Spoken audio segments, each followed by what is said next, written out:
সিনান, ও যাক, তুমি ঠিক আছো তো? একটা বাচ্চাকে দেখে রাখতে পারলে না, অপদার্থ কোথাকার। যদি কিডন্যাপ করে নিয়ে যেত পাগলটা।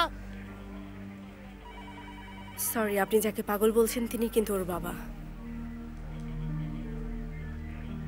আচ্ছা, আপনি কে ম্যাডাম? নানু, আমি আমার বাবাকে আবার দেখতে চাই প্লিজ। সিনা, তোমার বাবার এখন কাজ আছে, পরে দেখা করব, চলো।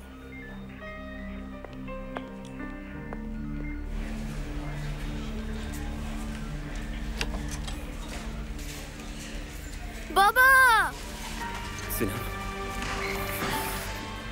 সিনান, তুমি ঠিক আছো? আমাকে ছেড়ে যাবে না তো বাবা? আমি কি তোমাকে ছেড়ে যেতে পারি বাবা? আমি মরে গেলেও তোমাকে ছেড়ে যাব না। শোনো বাবা, আমার কথা মন দিয়ে শোনো, ওকে? কিছুই চেঞ্জ হবে না, কিছুই না, সবকিছুই আগের মতো হয়ে যাবে, ওকে? প্রমিস? প্রমিস। আমি কি কখনো মিথ্যা বলেছি বলো তো? সব সময়। কবে তোমাকে মিথ্যা বলেছি? ওহ, ওকে ওকে। ওকে সিনান, একদম ভেবো না, সব ঠিক আছে। চলো সিনান, আমরা এখন যাব। আপনার সমস্যা কি বলুন তো? আমার কাছ থেকে আপনি সিনানকে কেন আলাদা করছেন? নিজের জন্য একটা কাজ খোঁজো আর একটা সুস্থ জীবনযাপন শুরু করো, তারপর যত চাও সিনানকে দেখতে পারবে। আমার যা যা করতে হয় আমি সব করব, সব কিছু আমি করব। তারপর আমি ওকে পাওয়ার জন্য মামলা করব। যেভাবে বলি তাই করো, মামলার কোনো দরকার নেই।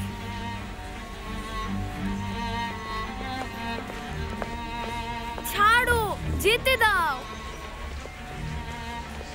আমাকে ছেড়ে দাও নানু, আমি বাবার কাছে যাব। আমাকে ছেড়ে দাও, ছাড়ো, আমাকে যেতে দাও।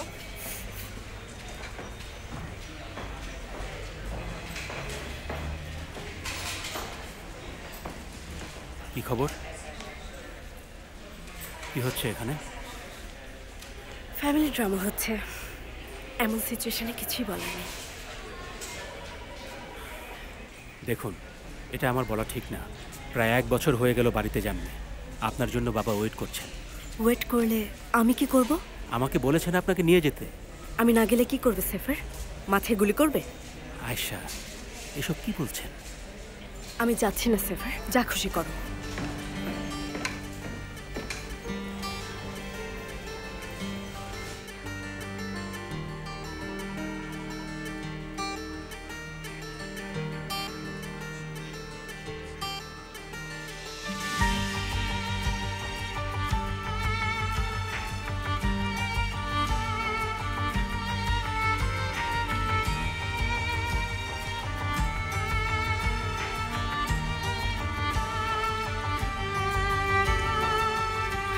আয়েশা, আপনার বাবাকে অসন্তুষ্ট করবেন না, আমাদের বিপদে ফেলবেন না।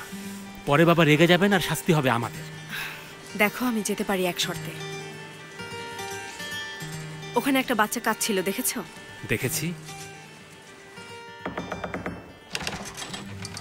স্যার, আসসালামু আলাইকুম। ওয়ালাইকুম আসসালাম সেফের, এতদিন কোথায় ছিলেন? এদিক দিয়ে যাচ্ছিলাম। কি খবর? আপনার একটা হেল্প দরকার। আচ্ছা, দেখছি বিষয়টা। কি খাবেন, চা না কফি? না স্যার, কিছু খাবো না, এখন একটু ব্যস্ত আছি। হ্যাঁ বলুন। আমি এখানে ট্রাফিক ডিপার্টমেন্টে এসেছিলাম, আমার একটা ছোট কাজ ছিল, এসে সমস্যায় পড়ে গেলাম। এক ট্যাক্সি চালক ছেলেকে কিডন্যাপ করেছে, তার বাচ্চাটা অনবরত কাঁদছে। আমি আসলে নিজেও জানি না এখানে সমস্যাটা কি। হ্যাঁ দেখেছি। ওই লোকটা আমাদের পরিচিত, যদি কিছু একটা করে সমস্যার সমাধান করতে পারতেন তাহলে খুব ভালো হতো আর কি। বাচ্চাটার নানু হলেন উনসাল ওজবাকান, খুব বিখ্যাত জার্নালিস্ট। উনি অভিযোগও দায়ের করেছেন, পরে যেন আবার ঝামেলা না হয়। আমরা বাহারি বাবার ট্রেনিংয়ে অংশ নিয়েছিলাম স্যার। অভাবীদের হেল্প করা আমাদের ঐতিহ্যের মধ্যে পড়ে, আপনি জানেন স্যার। নিশ্চয়ই আপনি আমাকে ফিরিয়ে দেবেন না? অবশ্যই, আমি আমার সর্বোচ্চ চেষ্টা করব সেফের, আর আমি দেখছি ব্যাপারটা কিভাবে কি করা যায়। Thank you very much sir. তাহলে আমি এখন উঠছি। আর বিষয়টা আমি দেখছি সেফের। কোনো এক সন্ধ্যায় আমরা একসাথে রাকি খেতে পারি, চলে আসুন না? যাওয়া যায়, এটা দারুণ হবে। যাই হোক, বাহারি বাবাকে আমার সালাম জানাবে। অবশ্যই জানাবো স্যার, ভালো থাকবেন আপনি। আপনিও।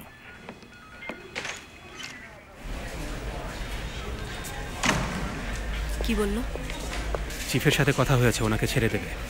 কিন্তু ওনাকে চেনেন কিভাবে? ওনাকে আমি চিনি না।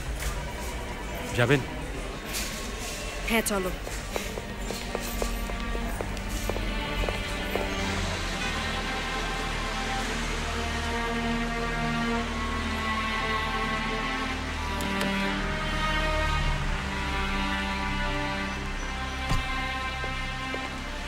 ওয়েলকাম আয়েশা, কেমন আছেন আপনি? অনেক দিন পর দেখা পাওয়া গেল। তোমার স্বভাবটা কখনো চেঞ্জ হবে না, তাই না?